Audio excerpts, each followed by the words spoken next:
സംസ്ഥാനത്ത് സ്വർണ്ണവിലയിൽ വലിയ ഇടിവാണ് രേഖപ്പെടുത്തിയിട്ടുള്ളത്. ഒരു പവൻ സ്വർണത്തിന് 440 രൂപയുടെ കുറവാണ് ഉണ്ടായിരിക്കുന്നത്. ഇതോടെ ഒരു പവൻ സ്വർണത്തിന്റെ വില 72,400 രൂപയായി. ഗ്രാമിന് 55 രൂപ കുറഞ്ഞ് 950 രൂപയിലാണ് വ്യാപാരം നടക്കുന്നത്. മയം കളയേണ്ട, വേഗം വിട്ടോ സ്വർണ്ണക്കടയിലേക്ക് എന്ന് പറയും പോലെയാണ് ഇപ്പോഴുള്ള സ്വർണത്തിന്റെ അവസ്ഥ. സ്വർണം വാങ്ങാൻ ആഗ്രഹിക്കുന്നവർക്ക് ഇതൊരു മികച്ച അവസരമായി തന്നെ മാറിയിരിക്കുകയാണ്. എന്നാൽ ഈ വിലയിടിവിന് പിന്നിലെ കാരണങ്ങളും ദൂരവ്യാപകമായ പ്രത്യാഘാതങ്ങളും നമുക്കൊന്ന് നോക്കാം. കേരളത്തിലെ സ്വർണ്ണ വിപണിയിൽ രേഖപ്പെടുത്തിയ ഈ വിലയിടിവ് നിക്ഷേപകരെയും സാധാരണക്കാരെയും ഒരുപോലെ തന്നെ സ്വാധീനിക്കും. ഒരു പവൻ 72,400 രൂപയ്ക്കും 1 ഗ്രാം 9,050 രൂപയ്ക്കുമാണ് വിറ്റഴിക്കുന്നത്.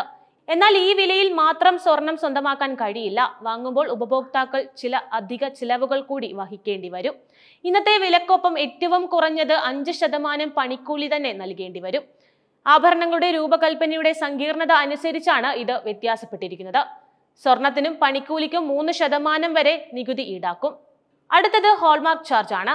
45 രൂപയാണ് ഹോൾമാർക്ക് ചാർജ്. ഈ 45 രൂപയ്ക്ക് 18% നികുതിയും നൽകണം. ഈ അധിക ചിലവുകൾ സ്വർണത്തിന്റെ അന്തിമ വിലയിൽ കാര്യമായ വർധനവിന് തന്നെ കാരണമാകും. അതുകൊണ്ട് തന്നെ സ്വർണം വാങ്ങാൻ ഉദ്ദേശിക്കുന്നവർ ഈ അധിക ചിലവുകൾ കൂടി കണക്കിലെടുക്കേണ്ടത് അത്യാവശ്യമാണ്. സ്വർണ്ണവിലയിൽ പെട്ടെന്നുണ്ടായ ഈ വ്യതിയാനത്തിന് പിന്നിൽ ആഗോള തലത്തിലും ദേശീയ തലത്തിലുമുള്ള നിരവധി ഘടകങ്ങൾ തന്നെ പ്രവർത്തിക്കുന്നുണ്ട്. സ്വർണത്തിന്റെ വില നിർണ്ണയിക്കുന്ന അടിസ്ഥാന ഘടകങ്ങൾ നമുക്ക് നോക്കാം. രാജ്യാന്തര തലത്തിൽ സാമ്പത്തിക രംഗത്ത് നിലനിൽക്കുന്ന അനിശ്ചിതത്വമാണ് ഒരു കാര്യം. ആഗോള സാമ്പത്തിക സ്ഥിതി സ്വർണ്ണവിലയെ ഏറ്റവും കൂടുതൽ സ്വാധീനിക്കുന്ന ഒന്നാണ്. സാമ്പത്തിക മാന്ദ്യം, പണപ്പെരുപ്പം, രാഷ്ട്രീയ അരക്ഷിതാവസ്ഥ തുടങ്ങിയ സാഹചര്യങ്ങളിൽ നിക്ഷേപകർ സുരക്ഷിത നിക്ഷേപം എന്ന നിലയിൽ സ്വർണത്തിലേക്ക് തിരിയുന്നുണ്ട്. ഇത് സ്വർണ്ണവില വർദ്ധിപ്പിക്കും. തിരിച്ചാണെങ്കിൽ സാമ്പത്തിക രംഗത്ത് സ്ഥിരതയും വളർച്ചയും ഉണ്ടാകുമ്പോൾ നിക്ഷേപകർ ഓഹരി വിപണി പോലുള്ള കൂടുതൽ ലാഭം നൽകുന്ന മേഖലകളിലേക്ക് മാറുകയും സ്വർണ്ണവില കുറയുകയും ചെയ്യും. കഴിഞ്ഞ മാസങ്ങളിൽ സുരക്ഷിത നിക്ഷേപം എന്ന നിലയിൽ സ്വർണത്തിലേക്ക് കൂടുതൽ ആളുകൾ എത്തിയതാണ് സ്വർണ്ണവിലയിൽ വ്യതിയാനം ഉണ്ടാകാൻ കാരണമായതെന്നാണ് പുറത്തുവരുന്ന റിപ്പോർട്ടുകൾ പറയുന്നത്. ഇത് സ്വർണ്ണവില ഉയർത്തുന്നതിന് കാരണമാകുന്നുണ്ട്.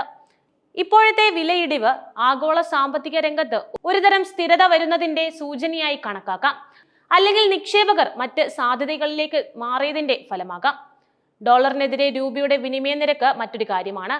ഇന്ത്യ സ്വർണം ഇറക്കുമതി ചെയ്യുന്ന രാജ്യമാണ്.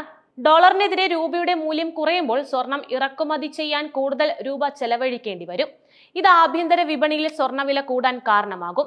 തിരിച്ചാണെങ്കിൽ രൂപയുടെ മൂല്യം കൂടുമ്പോൾ സ്വർണ്ണവില കുറയാൻ സാധ്യതയുണ്ട്. സ്വർണം ഇറക്കുമതി ചെയ്യുന്ന ബാങ്കുകളുടെ നിരക്കാണ് മറ്റൊന്ന്. സ്വർണം ഇറക്കുമതി ചെയ്യുന്ന ബാങ്കുകൾ ഈടാക്കുന്ന നിരക്കും സ്വർണ്ണവിലയെ സ്വാധീനിക്കുന്നുണ്ട്. ബാങ്കുകൾ കൂടുതൽ നിരക്ക് ഈടാക്കുമ്പോൾ അത് സ്വർണത്തിന്റെ വിപണി വിലയെയും ബാധിക്കും. സർക്കാർ സ്വർണ്ണ ഇറക്കുമതിക്ക് ചുമത്തുന്ന കസ്റ്റംസ് ഡ്യൂട്ടി ഒരു പ്രധാന ഘടകം തന്നെയാണ്. കസ്റ്റംസ് ഡ്യൂട്ടി വർദ്ധിപ്പിക്കുമ്പോൾ സ്വർണ്ണവില കൂടും, കുറയ്ക്കുമ്പോൾ വില കുറയും. സ്വർണത്തിന്റെ അനധികൃത ഇറക്കുമതി തടയാൻ സർക്കാർ പലപ്പോഴും കസ്റ്റംസ് ഡ്യൂട്ടിയിൽ മാറ്റങ്ങൾ വരുത്താറുണ്ട്. ഉത്സവ സീസണുകളിലും വിവാഹ സീസണുകളിലും ഇന്ത്യയിൽ സ്വർണത്തിന്റെ ഡിമാൻഡ് കുത്തനെ ഉയരും. ഇത് സ്വാഭാവികമായും വില വർധനവിന് കാരണമാകും. ആഗോള സാമ്പത്തിക രംഗത്ത് നിലനിന്നിരുന്ന അനിശ്ചിതത്വങ്ങളാണ് സമീപകാലത്ത് സ്വർണ്ണവിലയെ വലിയ തോതിൽ സ്വാധീനിച്ചത്.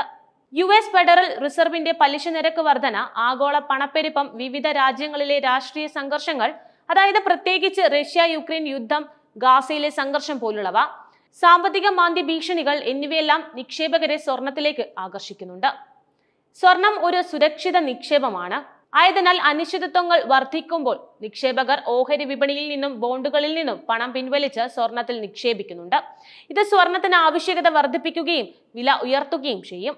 എന്നാൽ നിലവിലെ വിലയിടിവ് സൂചിപ്പിക്കുന്നത് ആഗോള സാമ്പത്തിക സാഹചര്യങ്ങളിൽ ചില മാറ്റങ്ങൾ സംഭവിച്ചിരിക്കാമെന്നതാണ്. ഒരുപക്ഷെ പണപ്പെരുപ്പം നിയന്ത്രണ വിധേയമാകുന്നു എന്ന സൂചനകളോ അല്ലെങ്കിൽ സാമ്പത്തിക വളർച്ചയെക്കുറിച്ചുള്ള പ്രതീക്ഷകളോ നിക്ഷേപകരെ സ്വർണത്തിൽ നിന്ന് മറ്റ് ആസ്തികളിലേക്ക് മാറാൻ പ്രേരിപ്പിച്ചിട്ടുണ്ടാകാം. US ഡോളറിന്റെ മൂല്യം ശക്തിപ്പെടുത്തുന്നതും സ്വർണ്ണവില കുറയാൻ ഒരു പ്രധാന കാരണമായേക്കാം. US ഡോളർ ശക്തമാകുമ്പോൾ സ്വർണം മറ്റ് കറൻസികളിൽ നിക്ഷേപിക്കുന്നവർക്ക് കൂടുതൽ ചെലവേറിയതാകുന്നുണ്ട്. കേരളത്തിലെ സ്വർണ്ണ വിപണിക്ക് വളരെ സവിശേഷമായ ഒരു പ്രാധാന്യമുണ്ട്. ആഭരണങ്ങളോടുള്ള താല്പര്യവും നിക്ഷേപം എന്ന നിലയിലും സ്വർണം മലയാളികളുടെ ജീവിതത്തിൽ വലിയ സ്വാധീനം ചെലുത്തുന്നുണ്ട്. ഉത്സവങ്ങൾ, വിവാഹങ്ങൾ, മറ്റ് വിശേഷാവസരങ്ങൾ എന്നിവയിൽ സ്വർണം ഒരു അവിഭാജ്യ ഘടകമാണ്.